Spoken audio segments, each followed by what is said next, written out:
Kenda-Ruth is a marriage advocate. She coaches men and women who are standing for their marriages.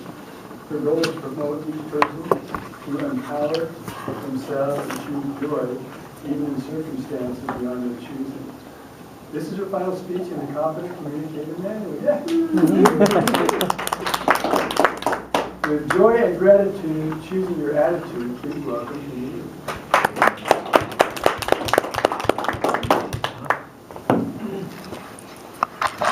What have you done today to improve the world? Someone once wrote, "Isn't it wonderful that nobody needs wait a single moment more before starting to improve the world?" Isn't that great?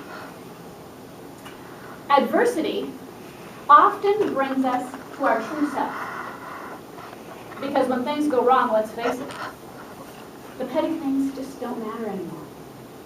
Viktor Frankl even said that suffering ceases to be suffering sometimes when it finds out it's needed. But it can destroy us too, can't it?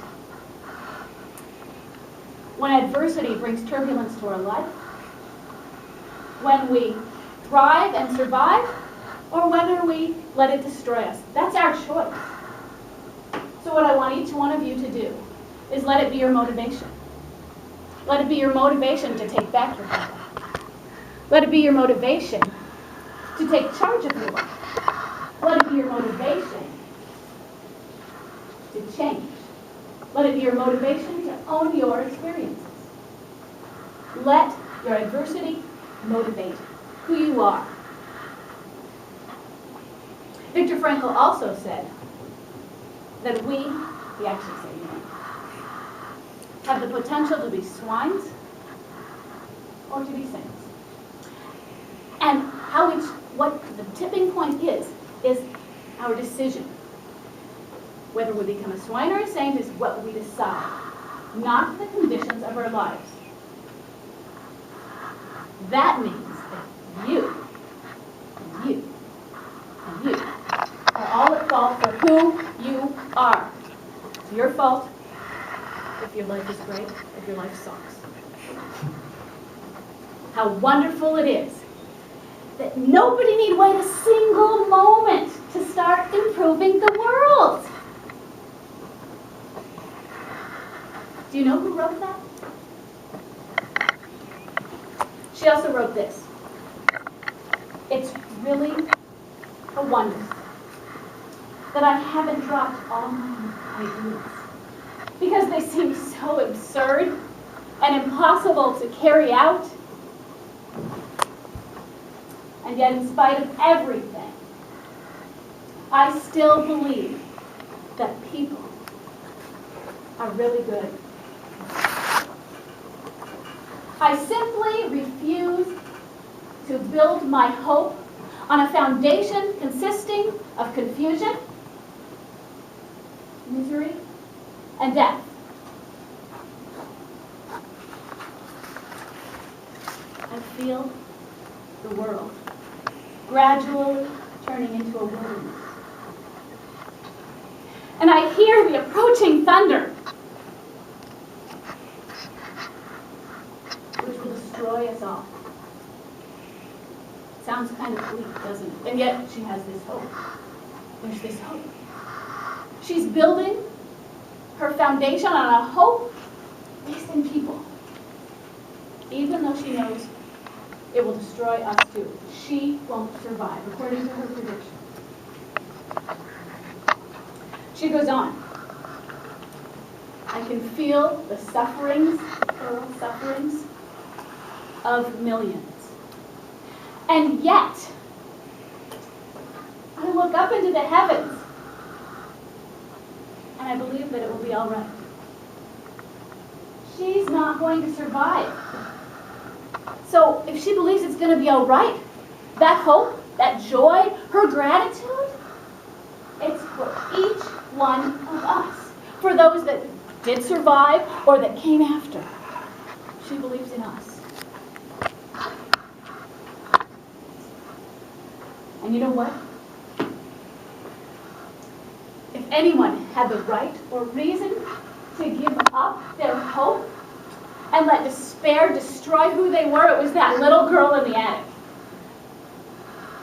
But Anne Frank chose joy.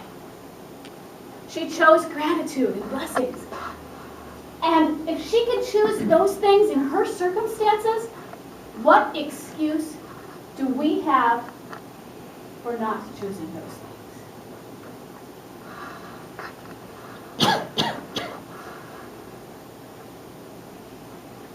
I've given you some handouts. There's a small one, and there are some larger ones that you can share. I didn't have enough. The small ones are take home. There's a chart. I'm going to grab one as well. On the back of the handout, or the large one. The third column over is levels of being. The fifth column shows numbers. Those are logarithmic. It's a logarithmic scale showing the vibrations corresponding to the levels of being and everything on those rows. It's called the map of consciousness. Look at those levels. We start out with shame. We rise up. The critical level of threshold is courage at 200.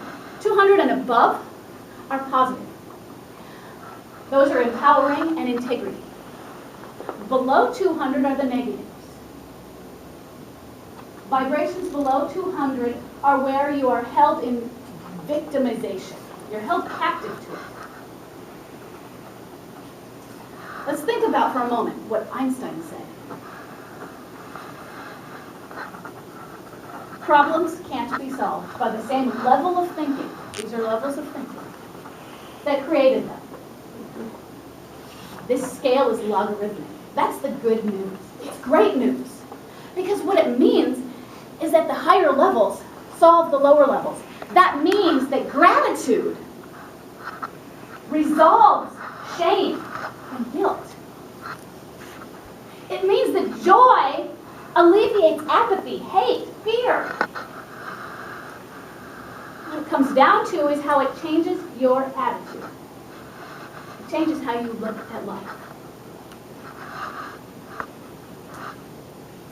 How wonderful it is that nobody, not a single one of you, need wait another moment. You can start by smiling right now. You don't need to wait another moment to improve the world, and you know how many smiles I just got from that. Joy and gratitude aren't just choices. They're actions. They're something you do. You don't just sit and think about them without doing anything. You don't just write about them without putting it out there. You don't listen to me without doing anything. It is an action. It's something each one of you needs to do.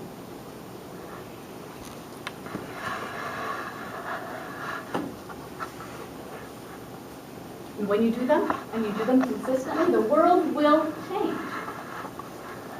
Well, let's face it. The world might not change. But your attitude certainly will, won't it? You'll start believing. It doesn't mean crime will go down and that people are going to skip zippity-doo-dah. It doesn't even mean that sometimes you won't be grumpy.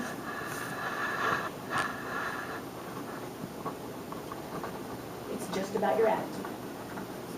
Personally, I gain my motivation from what I call the unconditionals. Those are grace, love, and agape. Grace, agape, and forgiveness. Pardon. My personal favorite is grace. To feel and give grace is to recognize the reflection of self in others. I want you to do that now. Turn and look at the person next to you. You actually get to do it. Except for Eric. Right now, you are looking at a mirror of yourself. Look at how that person is like you.